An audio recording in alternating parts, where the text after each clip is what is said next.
What's up, guys? Welcome to another episode of the Money Savvy CEO. I am Jennifer Druby. I am a former multi-six-figure hair salon owner and now a small business tax analyst. And I come to you every single week with inspiring stories or a message on entrepreneurship and taxes so that I can help transform hair pros into CEOs. So today I'm going to talk about estimated tax payments. I had a barber comment, I think, on one of my last videos, just asking about the estimated tax payments. And I really want to break this down a little bit more. I know it's like late in the year. Here we are at the end of November, essentially, and you should have been making tax payments throughout the entire 2021. I am going to be talking about 2021 rates and dates. So it changes with the tax year, but it's pretty much the same. It may change slightly, but you'll get the whole idea. So I have some stuff written out that I want to make sure that I go over, but make sure you leave any comments down below or shoot me a DM. You can reach me on IG at the Money Savvy CEO. So let's jump right on in. So the first thing I want to make sure I explain is that this is applicable to anyone who's self-employed and is a sole proprietor or a single member LLC. That means you have not elected to become and to be taxed as an S Corp. So just want to say that. And if you're like, how do I know if I'm elected to be a S Corp? You probably aren't, because it's a pretty big deal and you would know. So the first thing, that was the first thing. Second thing is, I think a lot of people get estimated taxes confused with the reporting of self-employment tax. So you have what's called the tax form ES, and then you have the tax form SE. I don't know why the government makes things so complicated or like similar, because I think that is what confuses a lot of people. So the 1040 ES is the estimated tax payment form, and it has the worksheet where you can calculate how much estimated taxes that you will be paying. And then there is the 1040 SE, which calculates the self-employment tax due at the end of the year. And that form is pulling in all of your tax payments that you made with the 1040 ES.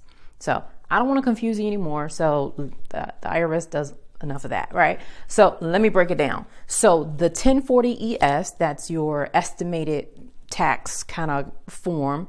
That is what you're going to fill out, and you're going to send in tax payments quarterly. So 4 times a year, or 4 times for the current year. So for 2021, like I said, we're in November, end of December practically. But the tax payments are in 4 installments, and it's April 15th, June 15th, September 15th, and then January 18th of 2022. And that's for 2021. But let's go over these questions that I have here. So what are estimated taxes? So the United States has what's called a pay-as-you-go tax system.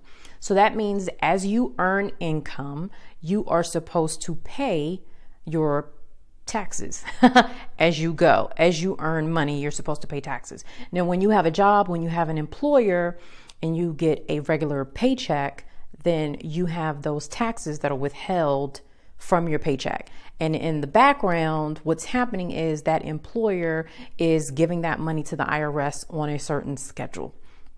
So that's what's happening in the background. But because you are self-employed, that means you have to do that background stuff, and you're still required to give the IRS those payments, although they're not withheld. It's a estimated tax payment. And again, still the pay-as-you-go system. So as a business owner, someone who's self-employed, you're responsible for that yourself. All right, so that's what they are, the estimated tax payments. Now, You may be asking, what taxes does that include? So I'm talking about federal taxes. That's number one. State taxes vary, and I won't be talking about state taxes because a lot of states, and I won't be going over those. But as far as federal taxes, what I'm talking about are what's called self-employment taxes, which are your Medicare and your Social Security.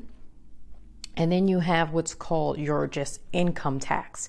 And the United States works on what's called a progressive tax system. So that means the more money you make, the more taxes that you pay. And I believe the highest tax rate right now is 37%.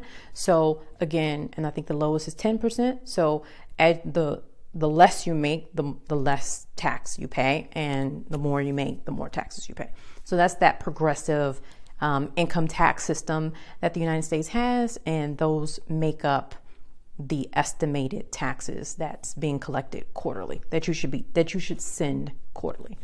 All right, so when are they due? I just went over that. So it changes every year, but the months are pretty much the same, but the tax day may differ. But for 2021, you were supposed to submit those payments by April 15th, June 15th, September 15th, and then now the last payment for 2021 is due January 22nd, 2022. So that's that payment schedule on when you're supposed to make them.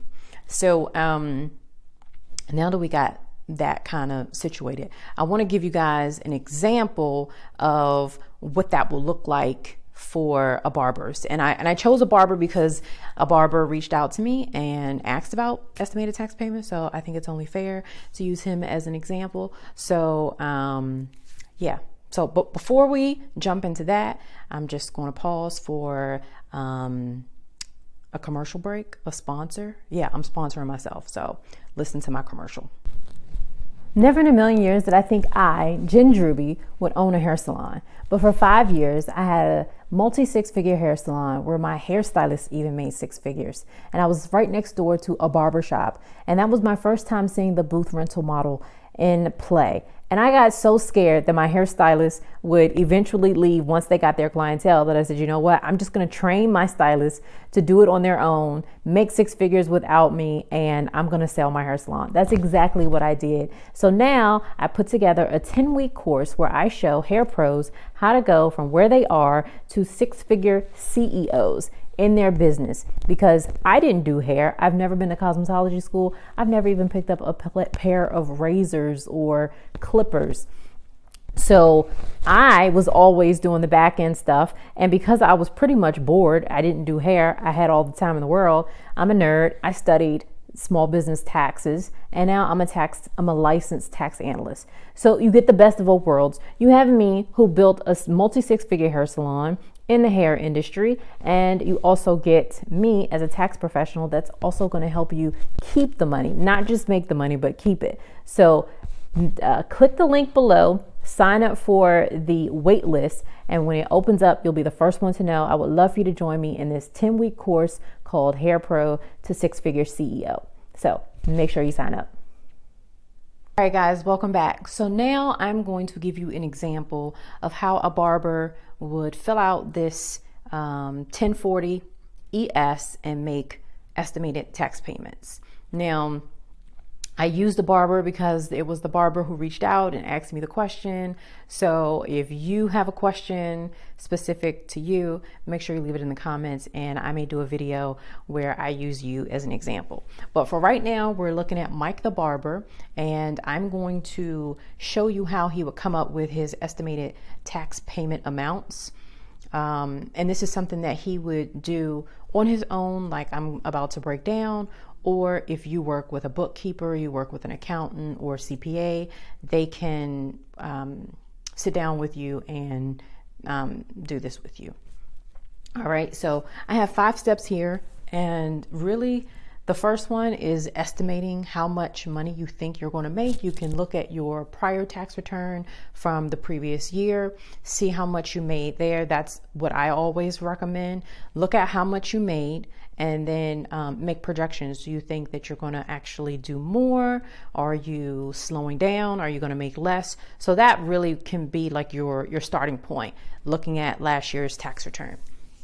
And 90,000 would be how much you the profit. So not your gross profit, but your net profit. So after all of your expenses, that's what he is saying that he's going to list on his Schedule C for sole proprietors or a single member LLC who is not elected to be an S Corp. So that's like a pre-step. So step one, the official step one, would be to estimate the self-employment tax. Now, if you remember when we first started, I mentioned how these estimated taxes really make up two different types of taxes. You have self-employment tax, and then you have what's called income tax. So the estimated taxes are the way you calculate it is you take, and I won't go into the whys. I just want you to get the what. So the 90,000, that's how much he estimated, right? This would, you do this before the year starts, and or right at the beginning of the year. And you take the 90,000, you're going to multiply that by 92.35%. And if we do that, in this particular example, Mike would get to the amount of $87,115. So we start there. And then the next steps is a two-step process. Then he would take that $87,115 and multiply that by 15.3%. Again, I'm not going to go into where these numbers come from. They aren't random numbers, just believe me. And these numbers won't really change unless something drastic happens with the tax code, because the self-employment tax rate is 15.3%. So, and then, okay, because it's really hard for me not to explain this stuff, but the half of the 15.3 is what is taken away from 100%. That's what gives you the 92.35%. But I promise I'm not going to go any more technical than that. So you multiply the 87,115 times the 15.3%, and that's going to give you $12,716.59. That is one portion of the estimated tax for the year, which is the self-employment tax, $12,716.59. Now, the second step is to determine your taxable income. And again, a good way to do this would be looking at your prior year tax return. And let's see. So for the 90,000, this is the new amount, and you want to look at what's called the adjustments. Now, adjustments are what goes on your tax return to it's the adjusted gross income. Again, I'm not trying to go too technical, so I want to make sure this is very like plain, and I don't want to give you information that you don't really need. But basically, you have a gross amount, and then the IRS allows you to make certain adjustments to your income that allows your income to be less, so you have a less of a taxable income. Less taxable income, yes. So to give an example of these adjustments, as a small business owner, you can adjust health insurance premiums, you can adjust retirement plan contributions, and then another part of what's adjusted for is half of this self-employment tax. So let's say Mike, the barber, last year he had about $15,000 of adjustments because he paid his own health insurance premiums, and let's say he also contributed to a retirement account for himself. So those would be adjustments to his income, bringing his taxable income down, which is a good thing. And then he's going to add half of that self-employment tax. And remember that self-employment tax was $12,716.59. So half of that would be $6,358. So when you combine those, you have an amount, and then you have the deduction. So the deduction is whether you are going to itemize or take the standard deduction. For this particular example, Mike the barber is single. He has a child, he has a son, but him and the mother of his son, they claim the son every other year, and this is Mike's year not to claim, so he cannot do head of household. He's going to do single. And for 2021, the standard deduction for a single person is $12,550. So we take 15 plus 6,358 plus the standard deduction of 12,550, and we're going to deduct that. We're going to subtract that from the 90,000. That's going to give you your AGI, which is adjusted gross income, and that brings you to the $56,092. So that was step 2. I hope I didn't lose you guys. So a little bit of math, but I promise you this is all elementary math. Just take it slow, rewind it if you have to. So step 3 is you're going to calculate your income tax. Now remember, this is the second part of those estimated tax payments. You have self-employment tax, and then you have the income tax. Now the income tax is what's that progressive tax I was talking about. So the more money you make, the higher your tax rate is. So based on the worksheet, the IRS always comes out with a worksheet.